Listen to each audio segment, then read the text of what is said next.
എടാ, കലാകാരന്റെ ജോലി സൃഷ്ടിയാണ്. അവൻ സൃഷ്ടികർത്താവാണ്.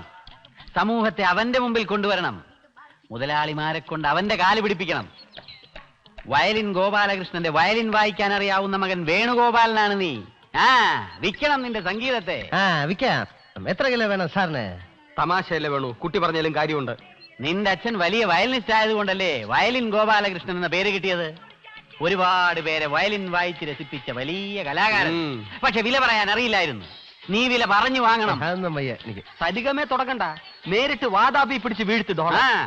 Capsule music, great musician Venugopal. ഹോട്ടലിൽ വരുന്ന സകല മദാമോരെ സായപ്പന്മാരെ കിണ്ടി കിണ്ടി പെറുക്കിയെടുത്തുകൊണ്ട് നിരത്തി തരാം. എങ്കിൽ ആ ബിസിനസ് ഇവിടെ വെച്ചായിക്കോട്ടെ. നിന്റെ ഓരോ വാതാപിയുടെ കൂടെ എന്റെ ഓരോ പെയിന്റിങ്ങും. അപ്പൊ എന്റെ സോൾ ഓഫ് കേരള 4 ബാദാബി ഒരുമിച്ചെടുക്കുന്നവർക്ക് ഒരു സോൾ ഓഫ് കേരള ഫ്രീ. അയ്യോ പറഞ്ഞ് നാക്കെടുത്തില്ലാതെ പ്രജകളെത്തി. രാജാവ് എല്ലാം ശരിയാക്കി തരുന്നതായിരിക്കും. തൽക്കാലം ഇരുന്നോ. അളിയാ പോണ്ടേ, വാ. അളിയാന്ന? രാജാവിനാണ് അളിയാന്ന് വിളിക്കുന്നത്? രാജാവോ? എവിടുത്തെ രാജാവ്? എന്ന് മുതല്? മുത്തശ്ശി പറഞ്ഞല്ലോ ഞാൻ രാജാവാണെന്ന്. എനിക്കിപ്പോ രാജയോഗമാണെന്ന്. അങ്ങനെ പറഞ്ഞോ മുത്തശ്ശി? കഷ്ടമുണ്ട് കേട്ടോ. കൊച്ചുമോനാണെന്ന് വിചാരിച്ച് ഇങ്ങനെ ആശ കൊടുക്കരുത് കേട്ടോ. അപ്പോഴേ രാജാവേ, വേഗം കൊട്ടാരത്തിന് വെളിയിലോട്ട് ഇറങ്ങ. അവിടുന്ന് ഇവിടുന്ന് സായിപ്പന്മാരെ പെറുക്കിയെടുത്ത് നിരത്തി ഇരുത്തിയിരിക്കുക.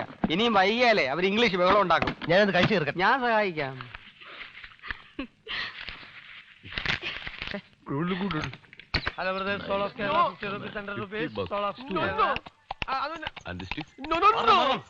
ഇങ്ങോട്ട് മാറണോ? ഓഹോ, ഇവിടെ വന്നിരിക്കുന്ന മുതലാളി വിളിക്കുന്നു. എന്തിന്? വിശദ വിവരം എനിക്ക് അറിഞ്ഞൂടാ. എവിടെ ഉണ്ടെങ്കിലും പിടിച്ചോണ്ട് വരാൻ പറഞ്ഞു. പിടിച്ചോണ്ട് വരാൻ? അതെ. അതിന് ഞാൻ ഒന്നും ചെയ്തില്ലല്ലോ. ജോലിക്ക് തിരിച്ചെടുക്കാനായിരിക്കും ഒളിയാ. പിന്നെ ജോലിക്ക് തിരിച്ചു വിളിക്കുന്ന ഇങ്ങനല്ലേ? കുരുക്കമല്ലാണോ? ഞാൻ 5-6 ദിവസം അവിടെ കയറി ഇറങ്ങി നടന്ന. നീ അവിടുന്ന് തൊല്ലടിച്ച് മാറ്റിയ. ഏതായാലും ഒന്ന് പോയിട്ട് വാ. അദ്ദേഹം വിളിച്ചതല്ലേ. വരണം. അവിടെ മുതലാളി വെയിറ്റ് ചെയ്യാ. ഞാൻ പോയിട്ട് വരട്ടെ. ഞങ്ങൾ ആരെങ്കിലും കൂടെ വരണോ? അങ്ങനെ എല്ലാരും കൂടെ വരാൻ. അവിടെ സദ്യ ഒന്നും ഒരുക്കിയിട്ടില്ല. ഇയാൾ ഒറ്റയ്ക്ക് വന്നാൽ മതി. ഞാൻ വരാൻ താമസിക്കുകയാണെങ്കിൽ എന്നെ ഒന്ന് അന്വേഷിക്കണം. വീട്ടിലൊന്നും പറയണ്ട. ഇയാളൊന്ന് വരണോന്ന്. വരികയല്ലേ? വരൂ. എന്താ പ്രോബ്ലം?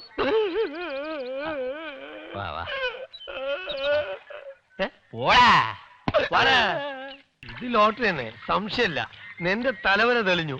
സ്വർണ്ണ കട്ടി, സ്വർണ്ണ കുട്ടി. ഇതെങ്ങനെ ഒപ്പിച്ചെടുത്തു എന്നുള്ളതാണ്. എടോ സ്മൈലി, നേരായ വഴിക്ക് സത്യസന്ധമായി ജീവിക്കുന്നതിനെ ദൈവം ചുമന്ന് എവിടെങ്കിലും കൊണ്ടെത്തിക്കും.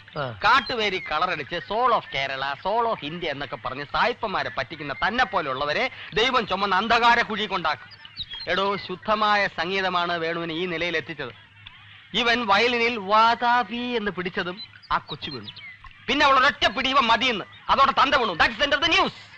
ഞാൻ വരച്ച ചിത്രങ്ങൾ അവൾ കണ്ടിരിക്കാനിടയില്ല. എങ്കിൽ അന്ന് ആ കുടുംബം കെട്ടുകെട്ടിയെന്നെ. അപ്പൊ അങ്ങനത്തെ ഫാമിലിയാണ്. ഒരു ചങ്ങാതി നന്നായാൽ ബാക്കിയുള്ള ചങ്ങാതിമാരെ നന്നാക്കുക എന്നുള്ളത് ലോകനീതിയാ.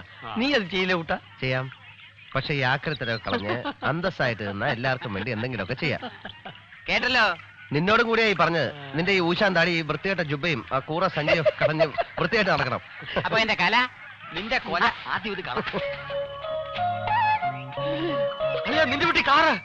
മുതലാളി അമ്മയൊക്കെ വന്നിട്ടുണ്ട്. എന്തോ മുതലാളി അകത്തുണ്ടോ? ഞാനിതാ പോണം. ഇത്ര പേടിക്കുന്നത്? മതിലുണ്ടെങ്കിൽ ചാടി ഓടാമായിരുന്നു. മീനു, അവർക്ക് വല്ലതും തിന്നാൻ കൊടുത്തോ? ഒന്നുമില്ലേട്ടാ, നാരങ്ങ മെഞ്ഞോണ്ടിരിക്കുക. നീ അവരോട്ട് സംസാരിച്ചോണ്ടിരിക്കേ. ഞാൻ കടയിൽ പോയി എന്തെങ്കിലും കഴിക്കാൻ മതി. അതിന്റെ നിക്കാഹിന് വാങ്ങാം. ദാഹിച്ച പച്ചവെള്ളം കൊടുത്തു പോരുത്. ഞാൻ വരുന്നവരെ പിന്നെ ഇങ്ങോട്ട് പോരാ. അവന്റെ അച്ഛന്റെ അനിയനുണ്ട് പാലക്കാട്ട്, വരാനെഴുതാം. അതെ വന്നു. വന്നിട്ട് ഒരുപാട് നേരം വന്നിരുന്ന് ഞങ്ങൾ സംസാരിച്ചു തുടങ്ങിയതേ ഉള്ളൂ. ഞാൻ അങ്ങോട്ട് വരാനിരിക്കായിരുന്നു. ഞങ്ങൾ ഇങ്ങോട്ട് വന്നല്ലോ. എനിക്കാ ഏറ്റവും സന്തോഷം. ചക്കാത്തിന് വേണുവിന്റെ വയലിൻ കേൾക്കാലോ. മുത്തശ്ശിയോടെ കണ്ടു, പരിചയപ്പെട്ടു. ഇത് നിങ്ങളുടെ സ്വന്തം വീടല്ലേ? സ്വന്തം പോലെയാണ്, വാടകയാണ്. പക്ഷെ എന്നെ കല്യാണം കഴിച്ചോണ്ട് വന്നതേ ഈ വീട്ടിലേക്കാ. ഞങ്ങൾക്കൊരു മോളേ ഉള്ളൂ. അങ്ങോട്ട് വന്നിട്ടില്ലാന്നേ ഉള്ളൂ. വിവരങ്ങളൊക്കെ അറിയാം. ഞാനങ്ങോട്ട് ഇറങ്ങാറില്ല. അമ്മ എപ്പോഴും പൂജാമുറിയിലാണ്. ഓ, വീട്ടിൽ വേലക്കാരുള്ളവർക്കൊക്കെ അത് സാധിക്കും. ഇവിടെ അടുക്കളയിൽ നിന്ന് ഇറങ്ങിയിട്ട് നേരം വേണ്ടേ? ഓരോരുത്തർക്കും ഓരോ ഇഷ്ടാ. കാലത്ത് തന്നെ 3-4 കൂട്ടം പലഹാരമാ. ഒരാൾക്ക് ദോശ, ഒരാൾക്ക് ഇഡ്ഡലി, ഒരാൾക്ക് പൂരി, ഒരാൾക്ക് മുട്ട ആംപ്ലേറ്റും ഇടിയപ്പം. ഇതെല്ലാം ഞാൻ തന്നെ ഉണ്ടാക്കണ്ടേ? എന്താ നോക്കുന്നത്? ആ കുഞ്ഞിനെ ഇട്ട് നീ വിഷമിപ്പിക്കരുത്. ഇതൊക്കെ ഒഴിവാക്കാനാണ് മുൻകൂട്ടി അറിയിക്കാതെ ഷോ, ഇതൊക്കെ ഇവിടെ എപ്പോഴും ഉണ്ടാക്കി വെക്കുന്നതാ. ഒന്ന് നീക്കാട്ടെ ചേച്ചി. നമസ്കാരം. നമസ്തേ. ഇവരൊക്കെ എന്റെ ഫ്രണ്ട്സ് ആണ്.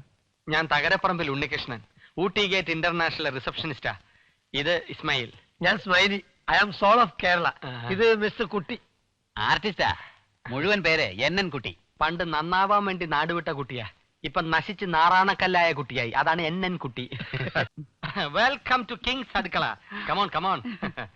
ഇവിടെ നിന്നും ഒരുപാട് കാര്യങ്ങൾ നിങ്ങൾക്ക് പഠിക്കാനുണ്ട്. ഇത് നിന്റെ വീട്ടിലുള്ളതുപോലുള്ള തല്ലിപ്പൊളി മണ്ണെണ്ണ സ്റ്റൗ അല്ല. ഇതാണ് ഗ്യാസ് സ്റ്റൗ. എന്ന് വെച്ചാൽ ഗ്യാസ് കൊണ്ട് എരിയുന്ന സ്റ്റൗ എന്നർത്ഥം. ഇത് സ്റ്റൗ, ഇത് ഗ്യാസ് കുറ്റി. ഈ ഗ്യാസ് കുറ്റി ഒരു ചെറിയ ട്യൂബ് മൂലം ഈ സ്റ്റൗവുമായി ബന്ധിപ്പിച്ചിരിക്കുന്നു. ഇത് കത്തിക്കാൻ തീപ്പട്ടിയോ ചൂട്ടോ ഒന്നും വേണ്ട. അതിനാണ് ഗ്യാസ് ലൈറ്റർ. ഇത് കത്തിക്കുന്നതിന് മുമ്പ് ഈ കിടുതാപ്പ് ഇങ്ങോട്ട് തിരിക്കുക. എന്നിട്ട് അടുക്കള ഭഗവതിയെ മനസ്സിൽ ധ്യാനിച്ച് കത്തിക്കുക. അടുക്കള ഭഗവതി.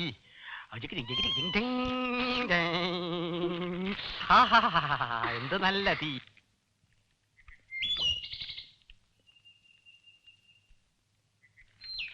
ഹലോ, മുണച്ചോണ്ട് എങ്ങോട്ടാ? ഇതൊക്കെ പൊക്കി പിടിച്ചോണ്ട് ഇങ്ങോട്ട് വരെ ആര് പറഞ്ഞു? ഈ വിറക് കഷ്ണമൊക്കെ അടുക്കള ഭാഗത്ത് ഇട്ടേച്ച് അകത്തോട്ട് കയറിയാ മതി. വിറക് കഷ്ണം ഇതോ? ഇത് വീടിനുള്ളിൽ വെക്കാനുള്ളതാ. ഇങ്ങനത്തെ വീടാവുമ്പോ 1-2 ഐറ്റം സോൾ ഓഫ് കേരള അവിടെ ഇവിടെ ഒക്കെ വെക്കലാണ് എന്റെ ഒരു സ്റ്റൈല്. അല്ലേ വേണ്ടത്? ഇവനൊന്നും പറഞ്ഞാൽ മനസ്സിലാവില്ല. തലയിൽ കലയില്ല.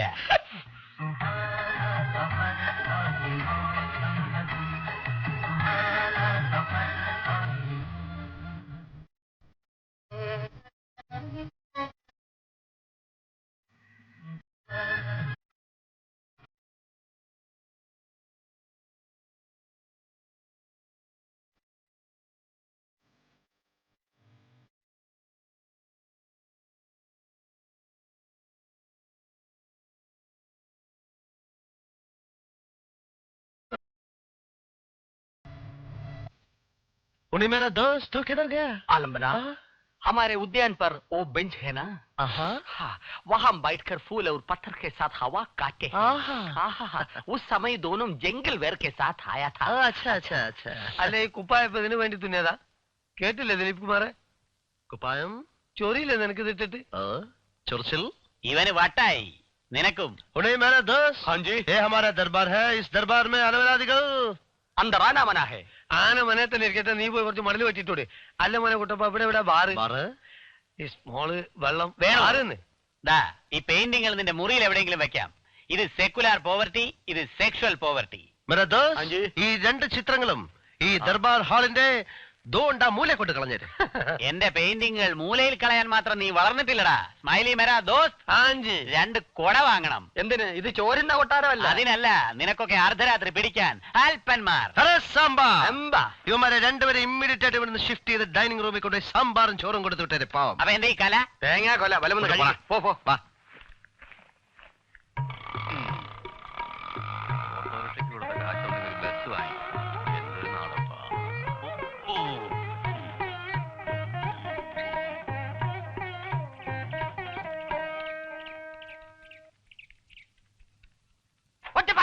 എന്താ നാഴി അവലും പൊതിഞ്ഞ് ശ്രീകൃഷ്ണ ഭഗവാനെ കാണാൻ പോയ കുചേലൻ തിരിച്ച് സ്വന്തം വീട്ടിന്റെ മുമ്പിൽ വന്ന് അന്തം വിട്ട് നിന്ന പോലല്ലേ ഇപ്പൊ ചിറ്റപ്പൻ നിൽക്കുന്നത്?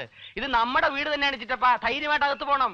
മുത്തശ്ശി കരണകുചേലൻ വന്നിരിക്കുന്നു. എടാ ശ്രീകര, എന്റെ മോനവിടെ വേണു. എന്റെ പോക്കറ്റിലുണ്ട്, എടുത്തോണ്ട് പോണം. കൺഗ്രാറ്റുലേഷൻസ്. അല്ല, ഇപ്പം അങ്ങോട്ട് പോകണ്ട, വലിയ പ്രശ്നമോ? എങ്ങോട്ടും പോകാൻ ഒരിടം എനിക്കില്ലല്ലോ. നമുക്ക് ഉദ്യാനത്തിൽ ഓടി കളിച്ചിട്ട് കുറച്ച് കഴിഞ്ഞ്. നിർത്ത്. എനിക്ക് കേക്കണ്ട. പറയണേ, ഡീറ്റെയിൽ ആയിട്ട് പറയണം. ഡീറ്റെയിൽ ആയിട്ട് തന്നെ പറയുന്നത്. ചിലതൊക്കെ നീ അമുക്കുന്നുണ്ട്. പാലെടുത്ത് കുടിച്ച ഒരു ഒബ്ജക്ഷൻ ഒന്നുമില്ലല്ലോ. ഇല്ല. പാലെടുത്ത് കുടിച്ചു. പാലെടുത്ത് നീ തന്നെയല്ലേ മുഴുവൻ കുടിച്ചേ? എന്നിട്ട് സിനിമയിൽ പാതി കുടിച്ച് അലറി പൊളിച്ച് പാട്ടാണല്ലോ. സിനിമയിൽ അങ്ങനെ ആയിരിക്കും. പാതി കുടിച്ചിട്ടാ ഞാൻ എടുത്ത് കുടിച്ചെന്ന് പറഞ്ഞില്ലേ? തന്നെ പറഞ്ഞോണ്ടിരിക്കാൻ എനിക്ക് പറ്റൂല. പറഞ്ഞു തീർക്ക്. കൂട്ടം പറ. പാൽ കുടിച്ചിട്ട് പാലെടുത്ത് കുടിച്ചിട്ട് ഒരു കട്ടിലിന്റെ അപ്പുറം ഇപ്പുറം ഞങ്ങളിരുന്നു. അപ്പൊ അവക്കൊരു നാണം. ഒരു മുല്ലപ്പൂ എടുത്ത് മണപ്പിച്ചു. ആര്? അവള്. ആ. അപ്പൊ ഞാൻ ഒരു മുല്ലപ്പൂ എടുത്ത് മണപ്പിച്ചു. ആ. എന്നിട്ട് ആ മുല്ലപ്പൂ ഞാൻ എടുത്ത് ഒറ്റയേറ്. അപ്പൊ അവളൊരു ശരി. മിണ്ടാതിരിക്കടാ വകതിരിവില്ലാത്തവൻ. വേണു പറയൂ. എന്നിട്ട് ഞാൻ കട്ടിലോട്ട് ഇങ്ങനെ കിടന്നു. ആ. അപ്പൊ അവള് ഈ ഒരു സൈഡിൽ ഇങ്ങനെ കൈകുത്തി കിടക്കായിരുന്നു. ആ. അപ്പൊ ഞാൻ എന്റെ കൈ കൊണ്ട് അവളുടെ കയ്യിലൊന്ന് പതുക്കെ തൊട്ടു. പിന്നെ ഒക്കെ മനസ്സിലായി. എന്നിട്ട് എന്തുണ്ടായി? എന്തുവാടോ ഇത് പെണ്ണുങ്ങൾ കിന്നാരം ചോദിക്കുന്ന പോലെ? എന്നിട്ട് എന്തുണ്ടായിരുന്നു? Soul of Kerala. പോടോ വേണു പോന്നു പഠിക്കുന്ന ഹോട്ടലിൽ ഇറക്കി വിടും. ആ. മാറടോ. അല്ല വേണു അത് പറഞ്ഞു തീർന്നില്ല.